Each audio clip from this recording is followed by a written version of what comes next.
hadirkan pada kesempatan ini tentang kemuliaan bulan Dzulhijjah yang Allah Subhanahu wa taala pernah bersumpah dengan bulan Dzulhijjah, khususnya 10 awal Dzulhijjah, wal fajri wa layalin ashr, demi fajar dan demi malam-malam 10. Para ulama mengatakan itu adalah 10 hari awal Dzulhijjah. Wasyafi'i wal watr, wasyafi'i di sini adalah hari genap, maksudnya di sini adalah hari sembelihan korban. Wal watr adalah hari ganjil, adalah tanggal 9, yaitu di hari Arafah. Dan di bulan Dzulhijjah ini Nabi SAW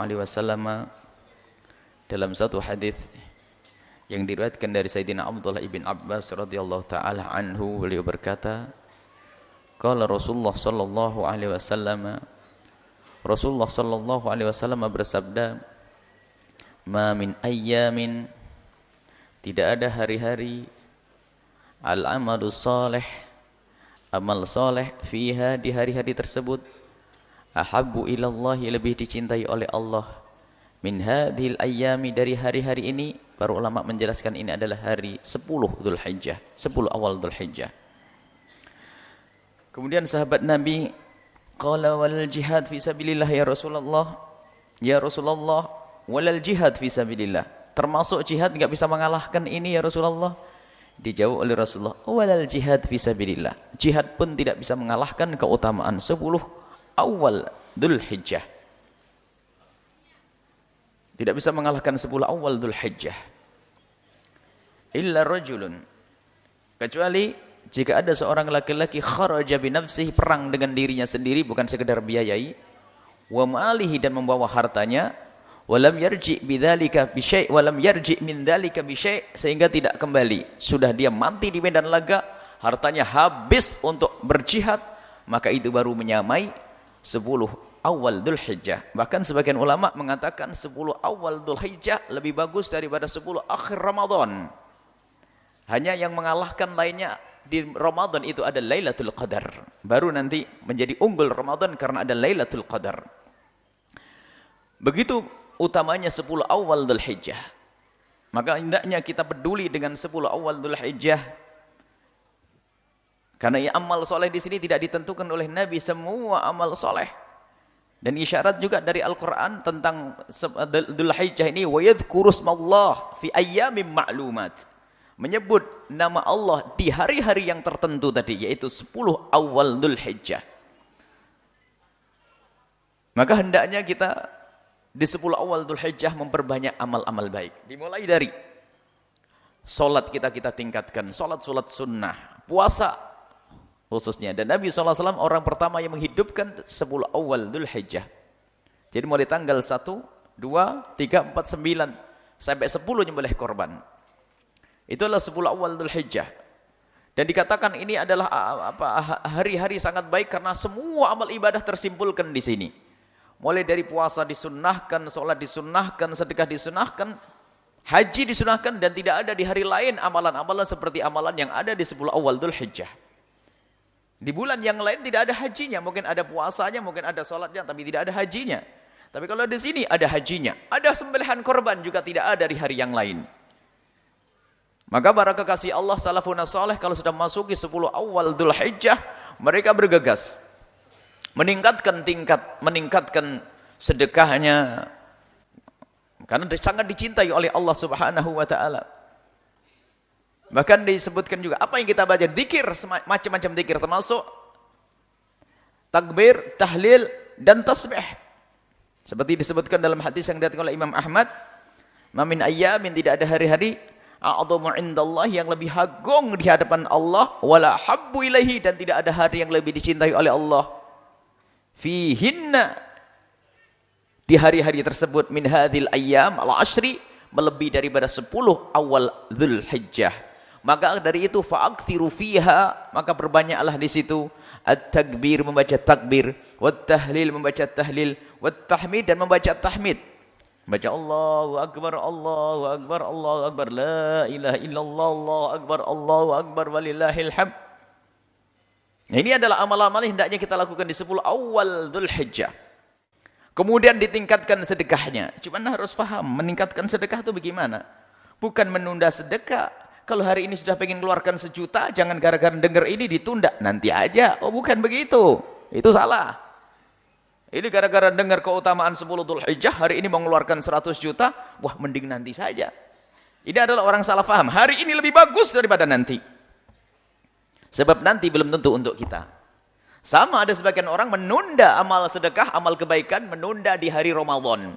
Karena di bulan Ramadan dilipat gandakan. Sehingga dia di bulan Sya'ban disuruh sedekah, duitnya sudah ada, bilang ntar aja, oh enggak, di bulan Sya'ban lebih bagus daripada nunggu di bulan Ramadan. Akan tapi maksudnya adalah di saat kita sudah memasuki bulan Ramadan, hendaknya kita tingkatkan. Seperti halnya di saat kita masuki 10 awal Dzulhijjah, ayo kita tingkatkan. Ibadah macam-macam mulai dari puasa. Akan tapi puasa yang paling dahsyat, yang paling hebat nanti adalah puasa Arafah. Hari yang ke-9. Hari yang ke-9. Puasa Arafah sampai disebutkan dalam hadis riwayat Imam Muslim, ahtasibu 'alallahi ayyukaffira sanata allati qablahu was sanata allati ba'dahu. Aku berharap kepada Allah dengan berpuasa Arafah itu Allah akan mengampuni dosa yang lalu dan dosa yang akan datang. Ini adalah shaghairudz dzunub, dosa-dosa kecil. Kalau dosa gede harus ada tobat khusus, misalnya perzinahan, meninggalkan sholat. Ini harus ada tobat-tobat khusus. Akan tapi ini adalah kemurahan dari Allah Subhanahu wa taala, dengan berpuasa Arafah akan menjadi sebab diampuni dosa-dosa kecil kita. Sebagian ulama mengatakan dosa besar, akan tapi tetap ada syaratnya, penyesalan. Menyesal kalau sudah pernah melakukan dosa gede sekalipun, hendaknya jangan lupa Arafah ini adalah pintu luar biasa untuk masuki pintu tobat. Puasa Arafah. Jadi yang paling utama adalah Arafah dari 9 ini. Jangan sampai tanggal 1, 2, 3, 4, 5, 6, 7, 8 puasa, giliran 9 buka. Bukan begitu. Kalau bisa dari awal sampai tanggal 9 berpuasa, tanggal 10-nya nyembelih korban, dan ini amalan sunnah setiap tahun. Awas ini jangan salah paham seperti sebagian kaum muslimin di kampung-kampung itu mengira kalau nyembelih korban itu seperti haji setahun seumur hidup. Ini adalah salah, dan salah yang sudah kaprah sehingga susah dibenahi. Sehingga di kampung-kampung orang itu sedikit sekali yang berkorban karena merasa sudah berkorban tahun yang lalu, 10 tahun yang lalu.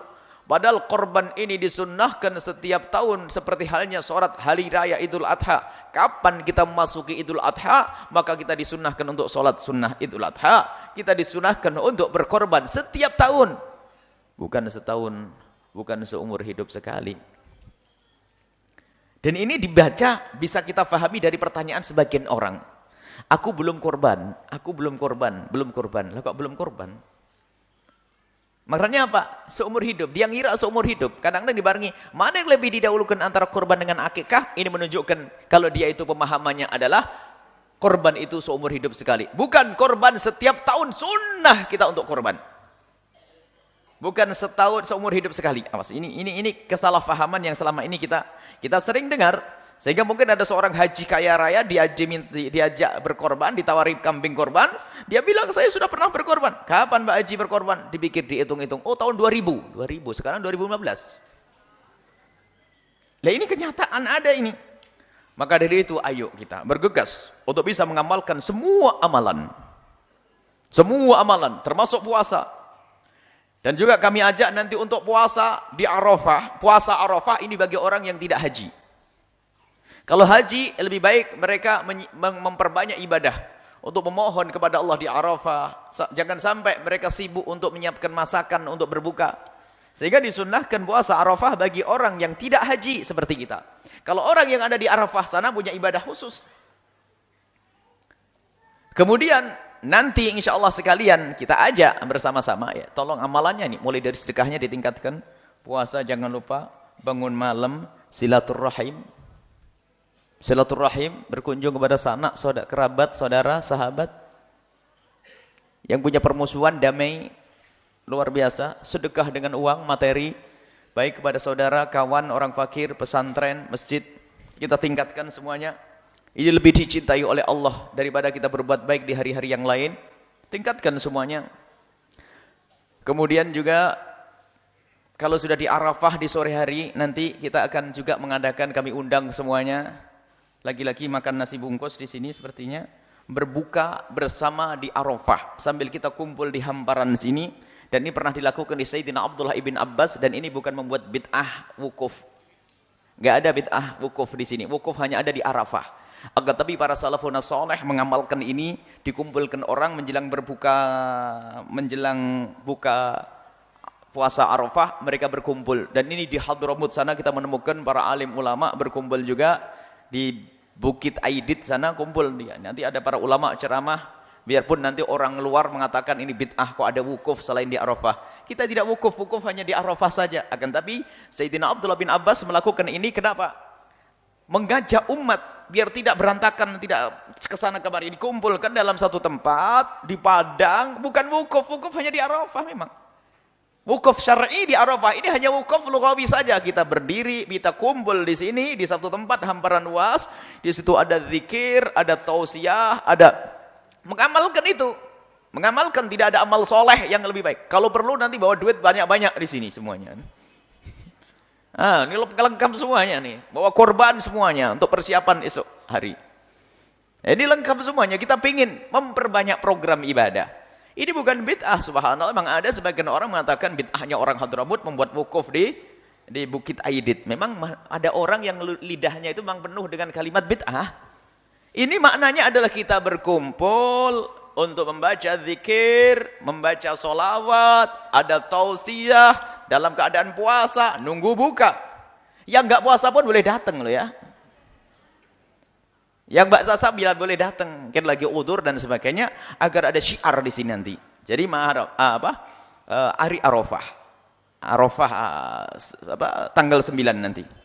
Tanggal 9 besoknya adalah sembelihan korban. Baik, ini juga kami undang semuanya. Dan kalau tidak bisa datang ke sini, membuatlah acara-acara semacam ini. Ini bukan bid'ah, sama sekali nggak ada bid'ah di sini. Bahkan bagaimana mengamalkan sunnah Nabi. Tidak usah bertemu, kumpul nggak boleh. Ini mengajak orang agar mereka punya kegiatan. Kalau enggak, hari itu pasti keliaran ke sana kemari. Di situ apa lagi? Kalau sudah kita kumpulkan di hari itu, apa yang tidak ada ibadah? Puasa ada, silaturahim ada, sedekah ada. Apalagi? Kumpul semuanya. Coba kalau ibu di rumah sendiri-sendiri, silaturahmi tidak ada, sedekah enggak ada, makan sendiri. Tausiah sendiri. Ada semuanya. Ini adalah satu kebaikan. Dan subhanallah kalau kita amati para ulama-ulama kita ini bagaimana rindu dan cintanya kepada umat agar mereka bisa beramal baik, mengambil satu sunnah Nabi kemudian dikemas agar mereka senang. Semuanya bisa baca. Ayo, amal soleh yang paling bagus adalah di bulan 10 awal Dzulhijjah. Buat ah. Tapi di rumah kadang-kadang pengen zikir, katanya ada acara televisi, berita tentang ini, biarpun biarpun itu bermanfaat, akan tapi kurang. Tapi dikumpulkan, ini adalah lebih manfaat. Sholat asar sudah ada di sini berjamaah. Kemudian setelah itu buka bersama. Habis itu buka bersama, sholat maghrib berjamaah. Siap-siap sholat isya dan takbir keliling nanti.